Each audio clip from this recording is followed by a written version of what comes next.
Hey, this is Dr. Ben Weitz, host of the Rational Wellness Podcast. I talk to the leading health and nutrition experts and researchers in the field to bring you the latest in cutting-edge health information. Subscribe to the Rational Wellness Podcast for weekly updates. And to learn more, check out my website, drweitz.com. Thanks for joining me, and let's jump into the podcast. Hello, Rational Wellness Podcasters.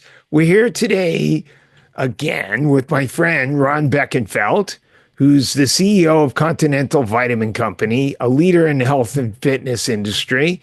And he produces high quality dietary supplements in Los Angeles. And he is very focused on promoting health and longevity. And so we're going to center our discussion today around how to promote health and longevity, especially among the older population. So Ron, thank you so much for joining us again today. It's a pleasure, and you're a credit to the business. You're in great shape. You're not a spring chicken like me, not as old as me. I'm going to be 81. I've known you before you became a professional. There you go. Yeah, when you just went to school, and it's been a great relationship, and you're a real pioneer. And I remember when you were selling vitamins out of the back of your car at the gym. That's right. That's right. Both come a long way. Yeah. My major thing is that you get older, I think, where people just don't really understand. You really need to really focus on. I'm in the supplement business. I have my Superior Source brand, but just eating properly, fresh foods, very important. Exercise, important. You don't need a ton of it. Proper rest, and mainly eating good fresh food and eating, regularly. And I think as you get older, I think you got to keep your protein up for sure. Whether you want to get it from wherever you want to get it from is okay,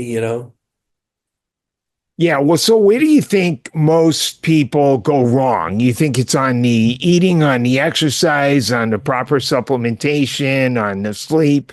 What do you think are the places where people most lack? It's all you just touched on is important, but if I had to boil down to one, it's at the dinner table, eating. Yeah. Things have changed so much. And Ben, when we first got it, I mean, the protein powders were horrible. They didn't even have nutritional labeling. And you go to any of these high-end health food stores, like supermarkets, they got stuff. They can make paper taste good and could be clean too. It's almost like, either you're going to take care of yourself or not, but there's so many good choices to take care of yourself. It's unbelievable. And I think the food is number one. You do need to move. You do need to exercise. And I think you do some resistance training. A lot of people make a mistake, and I think it's a fallacy. I don't know if you'll agree with me or not. I think as you get older, I think you need not a ton of it, but you need good resistance training. Not like you take a weight and after 30 reps, you're looking around. You know what I mean? I mean, where you're pushing a little bit, I think that'll keep you strong, and especially your leg strength as you get older is critical, along with your posture. Balance. Yeah, no, absolutely. One of the keys to longevity is one of the things that cuts a lot of people's lives short is when they fall and break a hip. And so loss of muscle, what we call sarcopenia, loss of bone, what we call osteopenia or osteoporosis. Right. Those are huge factors that are going to cut short your life and limit your mobility. And it's clear that not just weight training, but some heavy weight training is the only way you're going to maintain your muscle and your bone. I recently interviewed Belinda Beck, who is this physical therapist from Australia, and she is the only one to publish studies showing that you could increase bone density with a weight training program. And the reason why everybody else is falling short on their studies is they have people do a few light weights or a few machines, and it's not enough. You've got to really load the muscles and you've got to load the bones. So she has mostly women in her studies, but she's also extended it to men. They do deadlifts, squats, overhead presses, 5 sets of 5 rep maximum. So they're doing as heavy weight as they can for 5 reps. That doesn't mean just using 3 pound dumbbells. And then she also has them do some ballistic movement, which when you can ballistically load the bones, that's been actually shown to provide the greatest stimulus to bone density. Now, obviously, you have to build up to it, you have to do it gradually, but to be able to load the bones like that is a real important through impact. So there's no doubt that doing some heavy resistance training is one of the keys to longevity. You didn't touch on the protein. I think that's got to be tied into it too. Yeah, I agree. It's very interesting, this whole protein intake, because in the nutritional part of longevity science, as anything related to nutrition, as you know, it's kind of like politics. There's the groups, there's the vegan group, you got the carnivore group, you got the everybody's fighting, saying this is the only way to do it. And so you got one of the arguments from a lot of the vegan group is that animal protein's bad. In fact, protein can be bad because it can increase mTOR, and mTOR is bad for longevity. And there's an argument made that you want to have lower protein, and and they point to the Laurent dwarfs in Ecuador who don't produce growth hormone, and so they have virtually no cancer and they tend to live longer. So the argument is, if you have higher protein, it tends to promote IGF-1 and growth hormone, and that's associated with higher cancer rates. So you want to have lower protein. But then the same folks who advocate lower protein say, well, when you hit 60, then you need more protein so you don't lose muscle.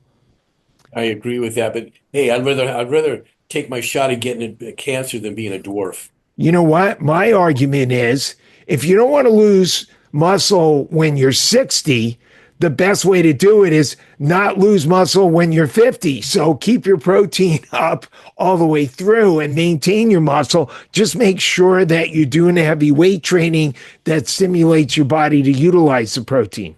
I agree. And I think collagen too for the bone mass. Collagen is very important. It provides the matrix for bone. It helps joint support. So I totally agree. I'm a big believer in eating the right foods, but also taking targeted supplements, which after all are food concentrates that allow us to get more of specific nutrients. Yeah, but still the major thing is still the food. Of course. Yeah, nothing better than you can take supplements are just what they are, supplements. Yeah, what I take from some of the vegan arguments is I'm totally in support of people who want to eat vegan and want me to help them. I'm okay with that. But I think you're better off having some quality animal proteins as well, including fish, organic chicken, some grass-fed beef. Because I think some of the nutrients you get are excellent, as well as the quality proteins. But it's also important, if you're going to follow, say, a Mediterranean diet that I advocate for most people, you want to make sure you're getting lots of phytonutrients, which are contained in different colored vegetables and fruits. Absolutely. You should, like me, I have a salad with every meal. I eat 5 times a day. Generally 2 drinks. I will drink a pea protein. I'll have the whey protein, and it's mainly egg whites. I'll eat potatoes a lot, which is good. I try to stay away from the bread, not much of that. That type of stuff. A lot of water. A lot of people I know that exercise, they don't even drink no water, and I'm just looking at these guys. I'm waiting for the drop dead. I mean, Yeah. drop a lot of liquids. Uh, Stay away from the sugary drinks and this and that, and so on and so forth. You Yeah, absolutely. sarcopenia, we have a creatine monohydrate with HMB, which is HMB will keep you from getting the it'll keep you from losing your muscle mass, the fat, Yeah. which Creatine, no doubt, has, but with the HMB, yeah. we got 10 grams of creatine and 5 grams of HMB in there. Okay. and I take that pretty much once a day. Creatine is actually beneficial for brain health as well. Right, right. I do. I use that at least once a day, and but just as you get older, a lot of people throw in the towel. And the other thing is, like you said, is that posture and the balance. You know, I hang from a bar every day. I just hang. Yeah, posture is super important. In fact, if you want to prevent osteoporotic fractures, the most common way they happen is when you allow yourself to be slumped forwards. And then when the vertebrae are aligned properly, the weight is distributed. But if you lean forwards, all the weight's on the front of the vertebrae, and that's when you tend to get compression fractures of the front of the vertebrae. So it's important in everyday life that you maintain good posture, and especially when you're lifting things like weights. Well, another thing people got to understand. I mean, I relate it to like a car. Once it hits about 50,000, or that'd be 40 or 50. I mean, you you got to really start taking care of it. And if you haven't taken care of it, you're going to start having problems. But if you can take care of it at earlier, like you said, as you start with a lifestyle, but it's very time consuming. It's tough. People, when I was a young man, I mean, probably your both parents didn't work, only one stayed at home. I mean, and they would have time to take care of their stuff. Now, yeah, I mean, it's pretty hard, but there's a lot of knowledge out there, and there's a lot of people don't like going to the gym. I think you can get enough resistance, and maybe not idyllic from the bands. I've really been enjoying this discussion, but I just want to take a few minutes to tell you about a product that I'm very excited about. Imagine a device that can help you manage stress, improve your sleep, and boost your focus, all without any effort on your part. The Apollo Wearable is designed to do just that. Created by neuroscientists and physicians, this innovative device uses gentle vibrations to activate your parasympathetic nervous system, helping you feel calmer, more focused, and better rested. Among the compelling reasons to use the Apollo Wearable are that users experience a 40% reduction in stress and anxiety. Patients feel that they can sleep. Their sleep improves up to additional 30 minutes of sleep per night.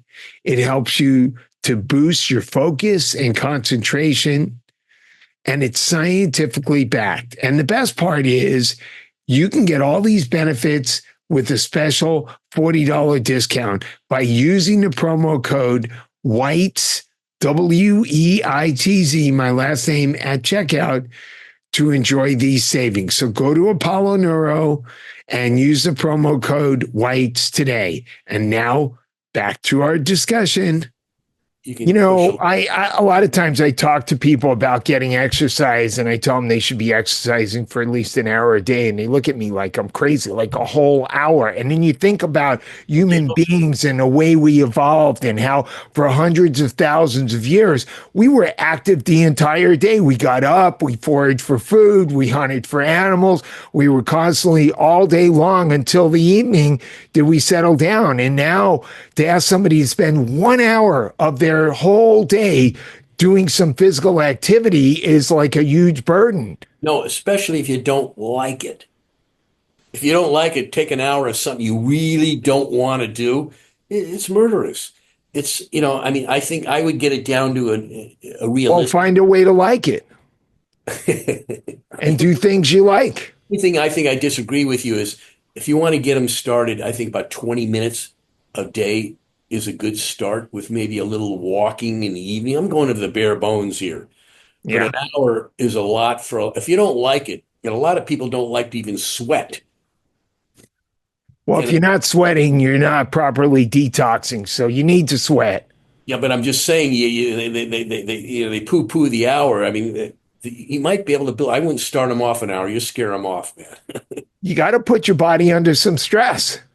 I'm not arguing with you, but we're talking. That's how you build resistance in your physical system. That's what we call hormesis. That was the case, Ben, there would be a gym on every corner instead of a 7-Eleven, and it ain't happening. People don't want to do that. They're looking for a shortcut, that the Ozempics and all that nonsense, that stuff. I mean, there's a few people that maybe have hormone problems or their, immune systems that can't handle it. But even 20 minutes a day, I think we'll agree with a good Look, solid eat. you're right about the GLP-1 agonist drugs like Ozempic. They are taking this country by storm, and everybody's starting to take them. Unfortunately, we're going to have millions of people taking them, and there's going to be a big dilemma. If health insurance covers it, it's going to bankrupt the healthcare system. Well, they're not going to cover it. That's the latest, but that's not the point. But they got to get a starting point, and you don't want to. It's like bringing a beginner into the gym and you give them a full bore workout and they get sore. They don't want to come back. I think 20 minutes to start with. If you really, and you get that eating right, I think you're really going in the right direction versus zero. Sure. You're a little too much for the average, not for me. Something's better than nothing, for sure. It'll get them, and especially if they start seeing results. Yep. Now you stick them in there for an hour and they're so stiff the next day they can't move for a week. I mean, sure. You got to be careful, but I think the eating is number one. Of course, you need the exercise. I basically train. I was up at 3-ish in the morning. I put an hour and a half in between cardio and full stretching and yoga, and I'll go back and then I'll hit the weights. I'm as strong as I was 20 years ago. Still. Yeah, well, that's important. Keep the muscle on you. And we never talked about other little things like testosterone for men or bioidenticals for women. That's another subject, another day. Yeah. We've had plenty of discussions on the podcast about hormone replacement therapy. Take your superior source microingula, my man. Clean, can get it at almost any health food store online, Amazon, Walmart. So why don't you tell us your vitamin line is basically all to be have a higher level of absorption by being absorbed under the tongue, correct? Correct. And we're clean. All we have is the active ingredients and a little acacia gum and lactose. That's it. This is a full strength. All the binders, all the excipients, a lot of stuff in the tablets are chemicals. They got they're making them a little cleaner than they used to. This is probably the cleanest product on the market. Yeah, and then when you go to the pharmaceutical industry, it's just crazy the stuff they put in there. They use talcum powder so it slides through the machines, all kinds of crap. Yeah, correct. We don't do any of that. None of that in here. Right. So what are your favorite supplements for longevity? I think, I'm going to use a protein powder as part of the supplements. Okay. Without a question. We touched on creatine without a question. What about some of the strategies to try to produce autophagy, mitophagy, get you to recycle some of your cells? People are using specific supplements. There's people use resveratrol. They use NAD precursors like NMN and NR. We have urolithin A. There's a bunch of supplements that are designed to trigger some of the longevity pathways. The N&M we manufacture in here. Okay. Resveratrol we manufacture in here. Okay. Basically, our line is a lot of B12s, a lot of Ds, single vitamins, that type of folic acid, biotin. So what do you think about the NMN? If the government get their nose out of it, I mean, there's a big fight over this N&M in. Well, I think, isn't it largely because of one doctor who claims the rights to it? No, the real fight came is the FDA authorized it as a food supplement. Then they reverse course on it.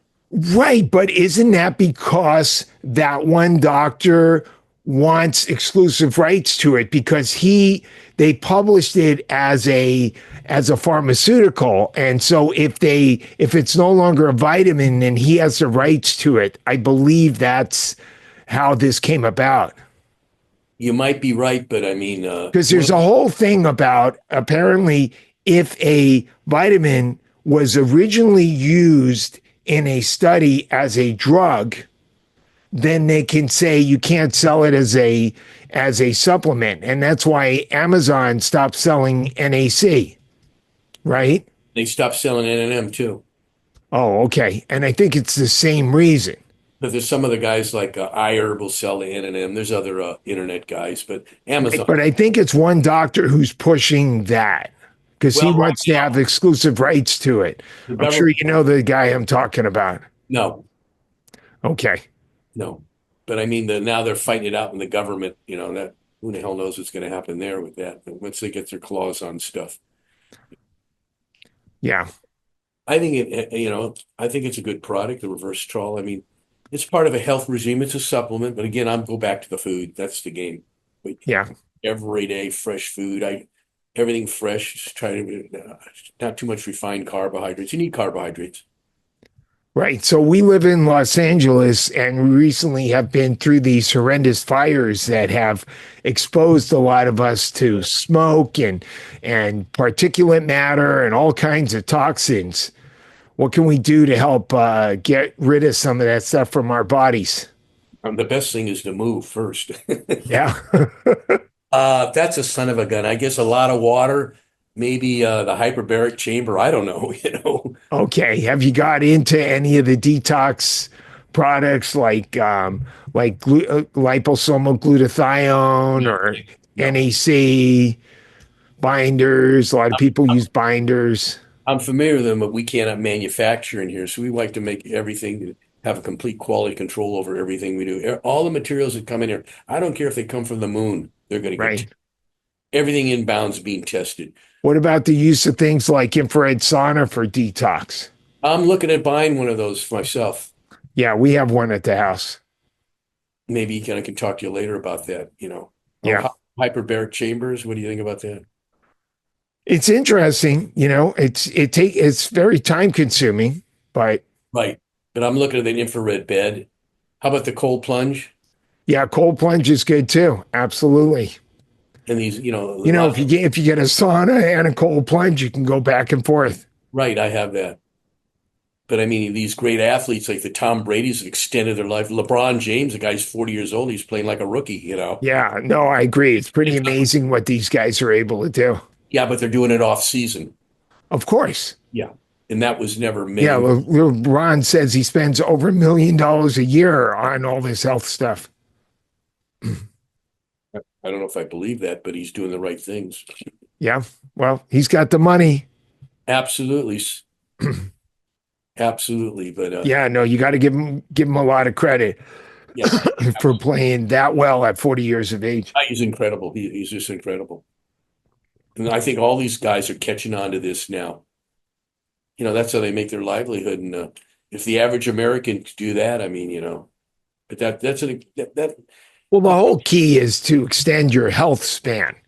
It's right. one thing to live to be over 100. It's another thing to be healthy to 100. Now, it's a quality of life. Absolutely. I'm going to be 81, and I think I'm doing pretty good still. Yeah, you still feel like you're enjoying your life. You're being able to be active and Yeah, I can do anything I really want to do. I can do anything I want to do pretty much at any time in my life. yeah, Like I'm pretty much since I was 30, I do the same stuff. I could still do 15 shins, which is not bad for me. yeah, that's good. Yeah, where I was, young, I could do more. And the injuries too is another thing, that comes with age or overtraining or not training properly. Yeah, I mean, there's a certain amount of wear and tear that's going to happen to our bodies. Yeah. But now, if I know what I know now and all those years I put into the gym and overtrain with all that inflammation, uh, I'd be a lot better off than I am. Yeah, it's a fine balance, though. You need a little bit of inflammation, not just too much. Correct. Like, for example, if you load up on massive amounts of antioxidants and then you go into the gym, you won't actually cause the minor damage to the muscles that actually leads to growth. You'll actually impede your benefit. So you need to have a certain amount of oxidative stress, inflammation, and that stress causes the body to react and get stronger. I would agree with that, right? But that the problem is at our level. we're addicted so bad, it's hard to break it off when you had enough. Sure. Because a lot of it becomes conditioning too. As your Yep. conditioning gets better, you can take on more load. You take on more load, then you become overtrained. Yeah. So one of the things I like to look at is heart rate variability. And you can see when you have a high rate of heart rate variability, that shows that you're recovering from your workouts. And when that starts to drop, that shows that you're not recovering as well and you need more rest. So there are some things we can look at to gauge whether we're overtraining or not. I agree, but being in this bodybuilding or whatever I do, it's very addicting and it's pretty hard. I talk to guys in the gym all the time and they're 6 days a week, and they wonder why there's nothing happening. And I tell them, cut Yeah. back a little bit. It's very difficult to cut back. It's, Yeah. it's, it's extremely addicting. Well, there's worse things you could be addicted to, Ron. I agree. You're absolutely right, my dear friend. You're absolutely right. All right. So, any further things we want to talk about? Tell them where you can get all the products. Your probably your Sprouts, your Vitamin Cottage, which is a national chain of vitamin, they're called, or Vitamin Shop. We're in there. Almost only any independent health food store and online, of course. That would be How are the independent health food stores doing? Are they still doing okay? Or the ones that have a Ben Weiss or a Ron Beckenfeld or somebody to come in there that knows their business. People love to get out and meet people. yeah, And we've structured our pricing so the little guy can sell at Amazon's price and it's called a map, that they can make a real good profit. We've made an extreme effort at that. So they can make a very good profit and sell at the same price as we are on Amazon. So when the people come in and they start shopping them, they're right there. But and to answer your question, that the guys that are knowledgeable, know their business, or maybe some kind of a small time town celebrity, they'll do wonderful. It's like any business. Hey, the business could be booming everywhere, and some people just go out of business, no matter right. what. Yeah. No matter what. The guys that are survived through this internet and all that are doing fine, I think. You got to provide personalized services, what you're saying. Absolutely, that's the game. And a lot of people like to go on. In the old days, maybe your mom would go to the store or the butcher, and they'd know the butcher and start to gab and hi, how you doing? Right. How you doing, Mr. White? How you doing? And that is offered there. And I still think is people want communication at that level. Right. People are people, these machines and everything. You lose your interactive. I mean, it kind of, I don't know what's the word for it. You just use your humanity with all the computers and all that stuff. Yeah. Unfortunately, that's going to be getting worse and worse with people having robots and, people have AI companions and who knows how far this is all going to go. Well, that's why, to answer your question, I think the guys that run a good business are very personable, will do fine, and they love being in the store and schmoozing with the customers. Yeah. We have a very strong telemarketing in here, and we talk to the people even at home. I was just talking to one of our staff today. They talk to people, and they start opening up. Yeah. Yeah. So how can people find out about getting your products? Well, again, we're on Amazon, Walmart, almost any internet, and quite a few independent health food stores. Okay, Ron, thank you so much. Nice talking to you again. Okay, Ben. Thank you for making it all the way through this episode of the Rational Wellness Podcast. For those of you who enjoy listening to the Rational Wellness Podcast, I would very much appreciate it if you could go to Apple Podcasts or Spotify and give us a 5-star ratings and review. As you may know, I continue to accept a limited number of new patients per month for functional medicine. If you would like help overcoming a gut or other chronic health condition and want to prevent chronic problems and want to promote longevity, please call my Santa Monica Weitz Sports Chiropractic and Nutrition office at 310-395-3111, and we can set you up for a consultation for functional medicine. And I will talk to everybody next week.